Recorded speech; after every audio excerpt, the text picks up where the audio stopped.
السلام علیکم ورحمۃ اللہ وبرکاتہ ڈیئر ویورز، آج ہم لیکچرر اسلامیات کے انٹرویو کی تیاری کے سلسلے میں اسلام اور جدید افکار کے 25 سوالات آپ کے سامنے پیش کریں گے۔ اس سے پہلے کہ ہم سوالات کا سلسلہ شروع کریں، اگر آپ نے AQ چینل سبسکرائب نہیں کیا تو پلیز سبسکرائب کر لیں اور ساتھ بنے گھنٹی کے بٹن کو دبا دیں۔ آئیے چلتے ہیں سوال نمبر 1 کی طرف۔ سوال نمبر 1، کتاب الخراج، کتاب الاموال، اسلام کا نظریہ ملکیت اور اسلام کا اقتصادی نظام کے مصنفین کے نام بتائیں۔ کتاب الخراج کے مصنف امام یحییٰ بن آدم اور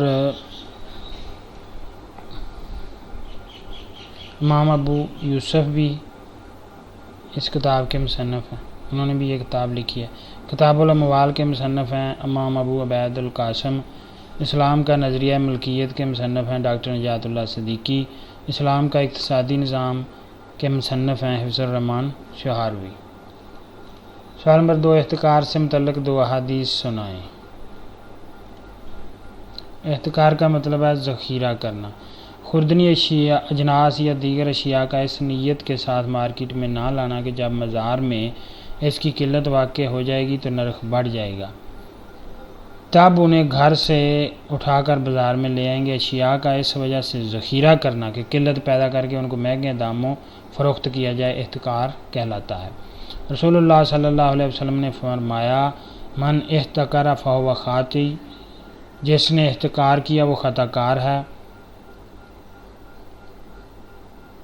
الجالب مرزوق والمحتکر ملعون، بازار میں مال لانے والے کو خوب رزق دیا جائے گا، جبکہ محتکر بازار میں مال نہ لانے والے پر خوب لعنتیں برسائی جائیں گی۔ سوال نمبر 3، ربا الفضل اور ربا النسیہ میں کیا فرق ہے؟ ربا سے مراد قرض کی اصل رقم کے علاوہ وہ زیادہ رقم جو قرض دینے والا، قرض خواہ قرض لینے والا مقروض کو قرض کی ادائیگی کی کوئی مہلت دینے کے عوض تاوان کے طور پر وصول کرتا ہے۔ ربا الفضل سے مراد معاملے میں اصل پر زیادتی ہے جو ایک ہی جنس کے بدلے بغیر کسی مہلت یا تاخیر کے دست بدست تبادلے کی صورت میں کی جائے۔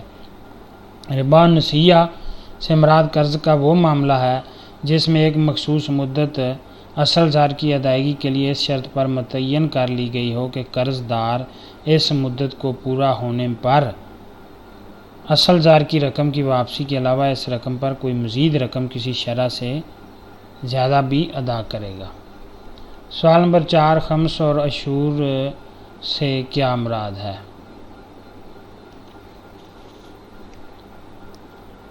عشور بین الاقوامی تجارتی مال کی درآمد برآمد پر کسٹم ڈیوٹی ہوتی ہے۔ خمس مال غنیمت اور معدنی کانوں اور دیگر دفینوں سے نفع حاصل کرنے سے پہلے ان کا 5واں حصہ بیت المال میں جمع کرایا جاتا ہے۔ سوال نمبر 5، کمیونزم اور سوشلزم میں فرق بیان کریں۔ کمیونزم وہ معاشی نظام جس کی بنیاد 4 ستونوں پر قائم ہے۔ ایک ہے معاشرہ غیر طبقاتی ہو، دوسرا تمام پیداواری ذرائع پر حکومت اس طرح 100% کی مالک ہو کہ پورے ملک میں 1% بھی پرائیویٹ پراپرٹی کا وجود نہ ہو، تیسرا زمین، فیکٹریوں اور دیگر تمام زراعتی اور صنعتی پیداواری ذرائع پر حکومت کی مکمل ملکیت اس طرح قائم ہو کہ وہ ہر قدم پر ان کو منصوبہ بندی کے تحت کنٹرول کرے، چوتھا اقلیتی سیاسی سرکاری پارٹی حکومت کرے۔ سوشلزم وہ معاشرتی نظام ہے جس کی بنیاد 4 ستونوں پر قائم ہے۔ ایک معاشرہ غیر طبقاتی ہو، دوسرا تمام پیداواری ذرائع کا مالک معاشرہ ہو، تیسرا زمین، فیکٹریوں اور دیگر تمام زراعتی اور صنعتی پیداواری ذرائع کے استعمال پر جو منافع ملے وہ عوام کی فلاح و بہبود پر صرف کیا جائے، چوتھا سیاسی آزادی ہر فرد کا حق ہے۔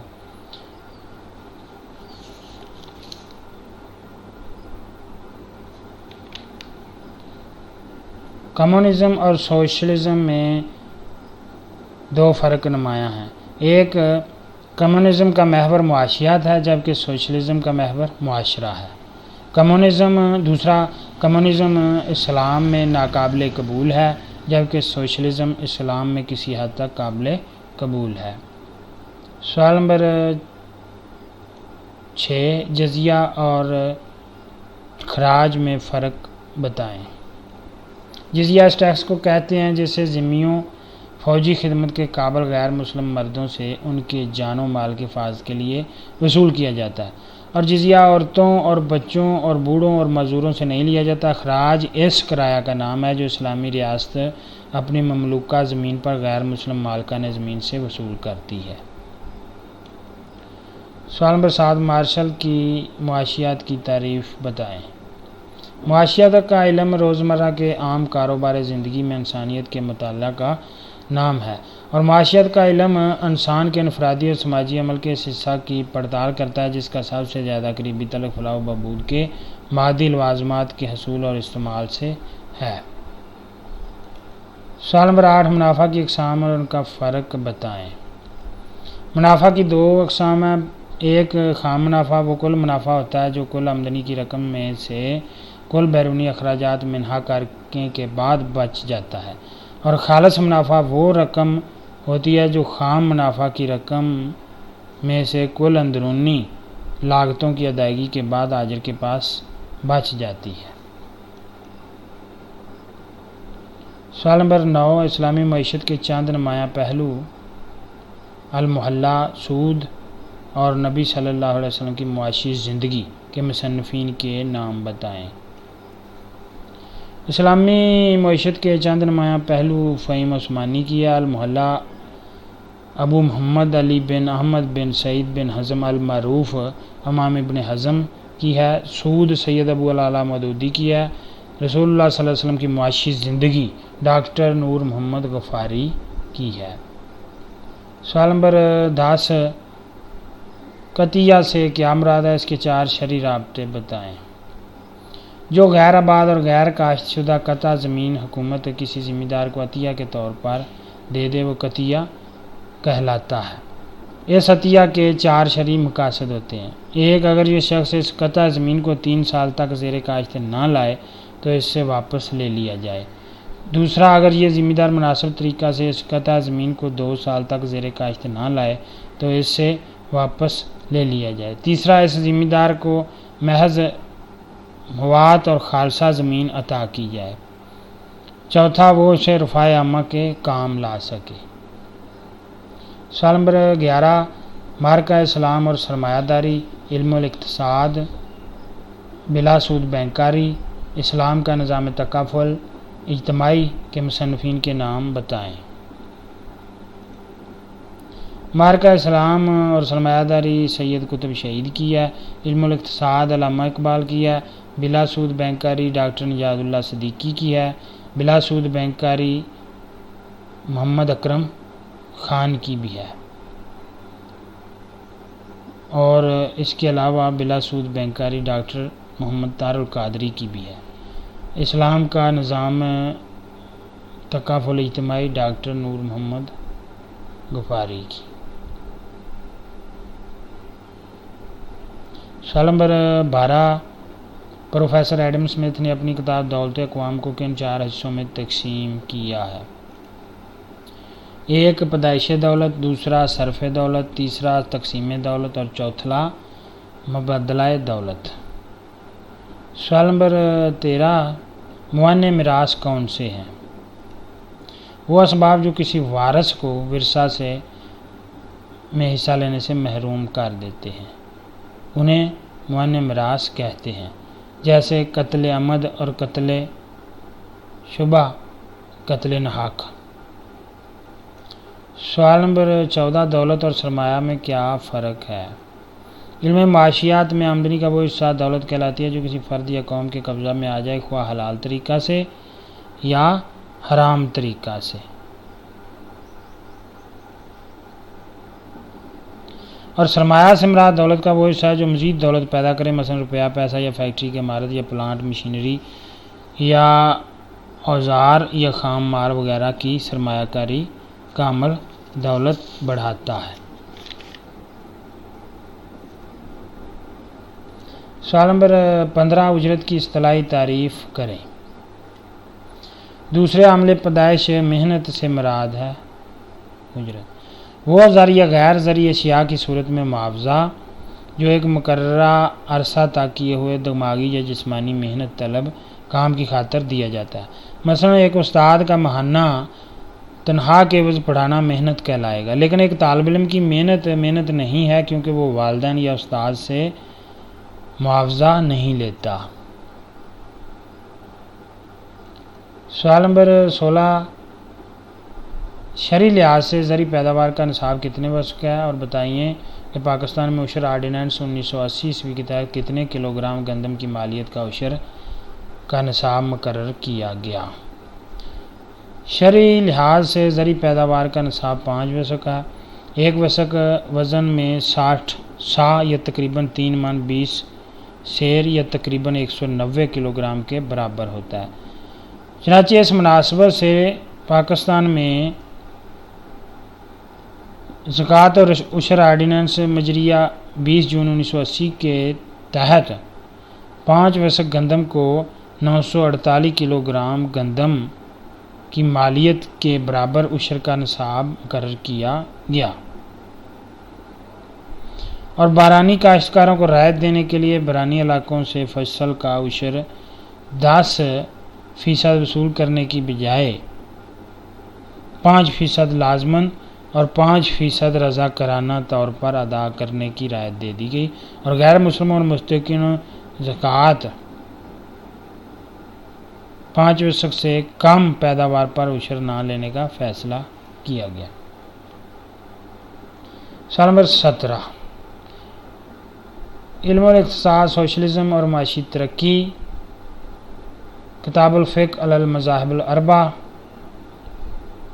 اے ٹریٹائز آن منی کے مصنفین کے نام بتائیں۔ علم اور اقتصاد کے مصنف علامہ اقبال، سوشلزم اور معاشی ترقی کے مصنف ہیں حسین خان، کتاب الفقہ علی المذاہب الاربعہ عبد الرحمن الجزائری، a treatise on money by John Maynard کینس۔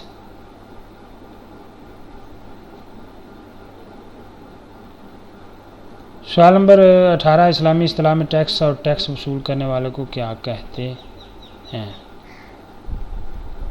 اسلامی اصطلاح میں ٹیکس کو الضریبۃ اور المکس کہتے ہیں، اور ٹیکس وصول کرنے والے کو صاحب الضرائب یا جامع الضرائب یا صاحب المکس یا الماکس کہتے ہیں، لیکن اہل عرب آج کل المکس کو محصول چنگی یا ٹول ٹیکس یا کسٹم ڈیوٹی کے معنی میں لیتے ہیں، اور وہ کسٹم ہاؤس کو دارالمکوس کہتے ہیں۔ سوال نمبر 19، قرض حسنہ کی تعریف کریں اور اس سے متعلق ایک آیت تحریر کریں۔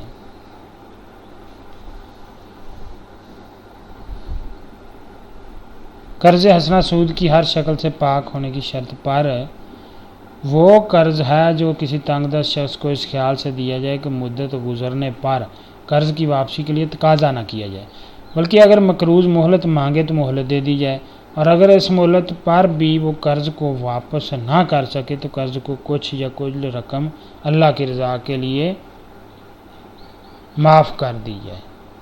سوال نمبر 20 ہے، صحابی کا نام بتائیں جس نے مالگزاری کے سلسلہ میں حضرت عمر بن خطاب کے دور میں عراق کی زمینوں کی پیمائش کی۔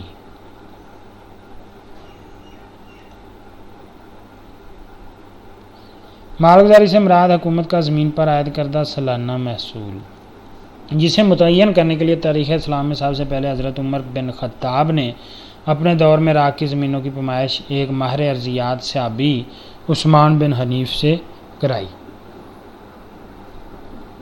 سوال نمبر 21، الاحکام السلطانیہ، ماڈرن بینکنگ، شرکت و مضاربت کے شرعی اصول اور مسئلہ ملکیت زمین کے مصنفین کے نام بتائیں۔ الاحکام السلطانیہ کے مصنف امام الماوردی، ماڈرن بینکنگ کے مصنف ہیں ایف ایس سیئرز، شرکت و مضاربت کے شرعی اصول کے مصنف ہیں ڈاکٹر نجات اللہ صدیقی، مسئلہ ملکیت زمین کے مصنف ہیں سید ابو العلا مودودی۔ سوال نمبر 22 بیمہ زندگی اسلامی معیشت ویلتھ آف نیشن اور مارکہ اسلام و سرمایہ داری کے مصنفین کے نام بتائیں۔ بیمہ زندگی کے مصنف ہیں ڈاکٹر نجات اللہ صدیقی، اسلامی معیشت کے مصنف ہیں مناظر احسن گیلانی، ویلتھ آف نیشنز کے مصنف ہیں ایڈم اسمتھ، مارکہ اسلام و سرمایہ داری کے مصنف ہیں سید قطب شہید۔ سوال نمبر 23 اجرت حقیقی اور اجرت متعارفہ میں کیا فرق ہے؟